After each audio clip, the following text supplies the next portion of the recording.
हर हर महादेव। आज सुनाने वाली हूँ बैसाख महीने में जो हिमांग नाम का राजा था वो बहुत कुछ दान किए थे, बस जल दान नहीं किए थे तो उसे क्या क्या कष्ट सहना पड़ा।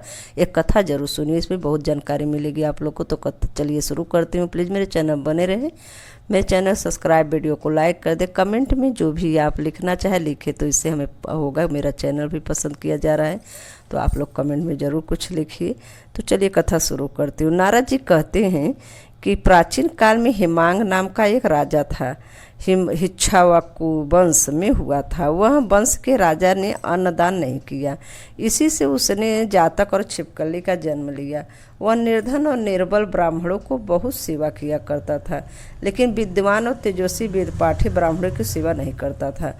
जो वस्तु स्वयं सुलभ है उसका दान नहीं करता था। उसका कहना था कि दुर्लभ वस्तु का दान उत्तम होता है।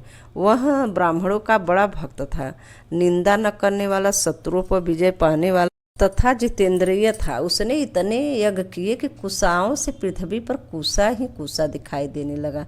उसने गोभूमि तथा स्वर्ण का दान देकर अनेकों ब्राह्मणों को प्रसन्न किया। कोई ऐसा दान नहीं था जो उसने नहीं किया हो, परंतु कभी वैशाख मास में जल दान नहीं किया। वह कहता था कि अल्प वस्तु दान करने का क्या फल होता है, जल तो सहज ही लभ्य है। अतः वह राजा लूले, लंगड़े, अंधे और जीविकाहीन ब्राह्मणों की सेवा किया करता था, किंतु वेदपाठी, तत्वज्ञानी और ब्रह्मवादियों की पूजा नहीं किया करता था। वह कहता था कि विख्यात ब्राह्मणों की सेवा तो सभी करते हैं, अनाथ, अनपढ़, लूले, लंगड़े और दरिद्रियों की दुर्गति है, यही दया के पात्र हैं।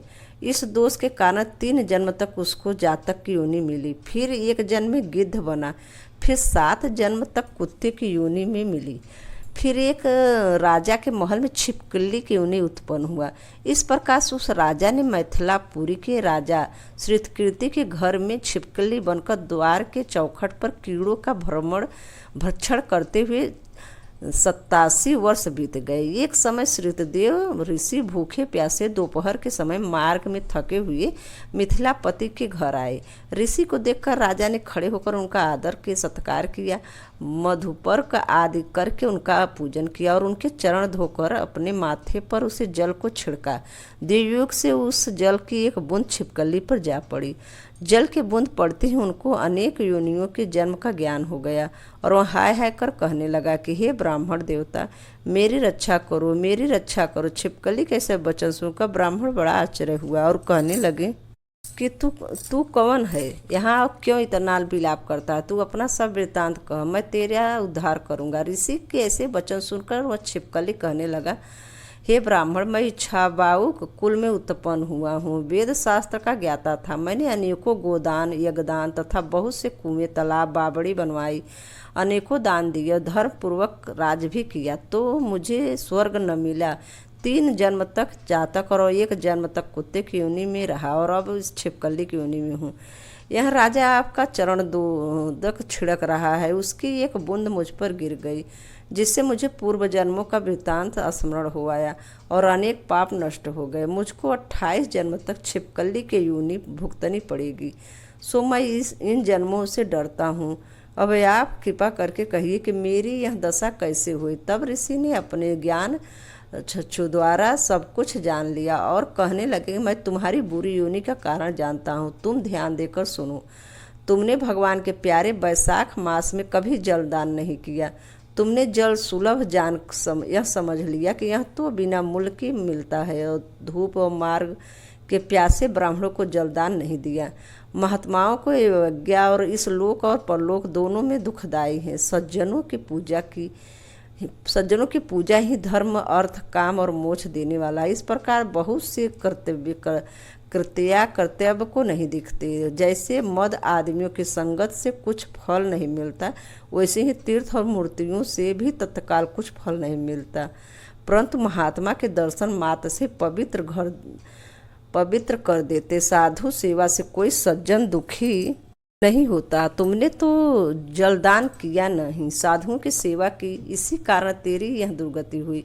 अब मैंने जो वैशाख पुण्य किया है यह तुम्हें दूंगा, उसी के फल से तुम्हारी शांति होगी।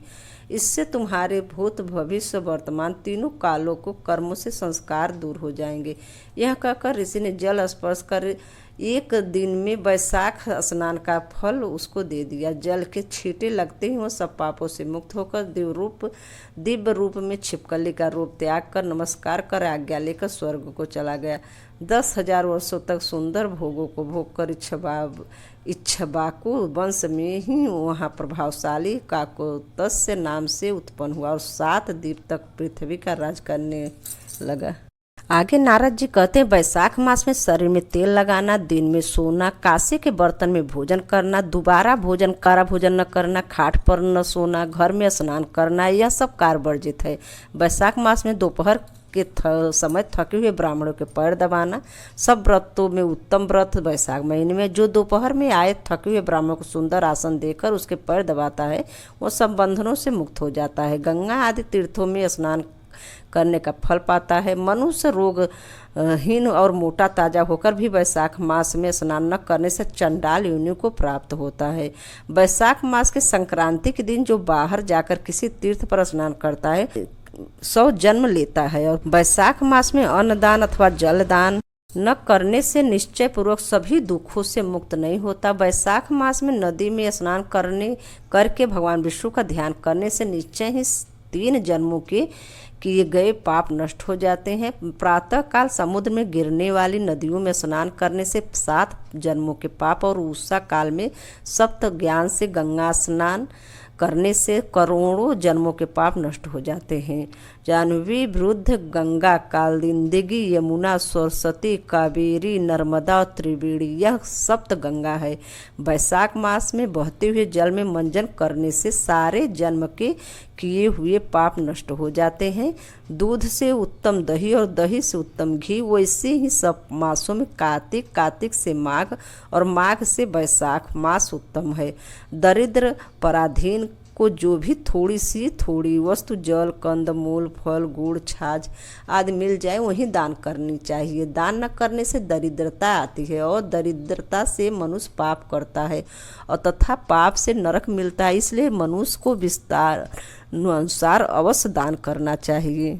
वैशाख मास में देवता विष्णु हैं, इस कारण इस मास में किया हुआ जप, दान, यज्ञ और तप अधिक फल देने वाले हैं। मंत्र में भगवान की ही प्रार्थना करें, हे भगवान मैं वैशाख मास की संक्रांति में स्नान करने से कामना करता हूँ, कृपया आप इसको पूर्ण करें। तथा हे मधुसूदन मैं स्नान करके आपको अर्घ देता हूँ, आप इसे ग्रहण करें। गंगा आदि सब तीर्थ मेरे अर्घ को ग्रहण करके मुझे पर प्रसन्न हो।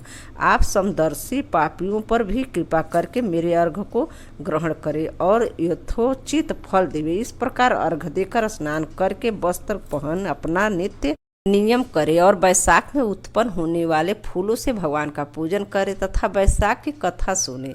इससे करोड़ों जन्मों के पाप नष्ट हो जाते हैं। जो तुलसी दल से भगवान का पूजन करता है वह सार्वभौम राजा होकर अनेकों जन्म में विधि सुखों को भोगता है और फिर अपने कितने ही कुलों के साथ विष्णु के साम्राज्य मुक्ति पाता है।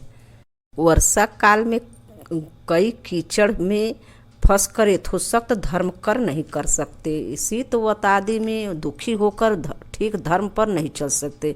शरद ऋतु में ठंड के मारे प्रातः काल नहीं उठते, इससे बड़ा दुख होता है। इस कारण भगवान ने संपूर्ण पापों के निवारण के लिए बसंत ऋतु बनाई। यह ऋतु स्नान, दान, यज्ञ, क्रिया सब भोगों के लिए अनुकूल है। मीन की संक्रांति में वर्णाश्रम वासियों के घरों में रहकर भगवान लोगों के कर्मों को देखते हैं और धर्म पर चलने वाले मनुष्यों को मनोकामना पूरी करते हैं और अधर्म पर चलने वाले की आयु और धन छीण करते हैं। जो वैशाख मास में अच्छी तरह भगवान का पूजन करते हैं अर्थात उन्हीं के रूप साधु महात्माओं की सेवा करते हैं तथा अन्य महीनों में नहीं करते किंतु वैशाख मास में करते हैं तो उनकी पूजा आदि को देखकर भगवान उनको क्षमा कर देते हैं।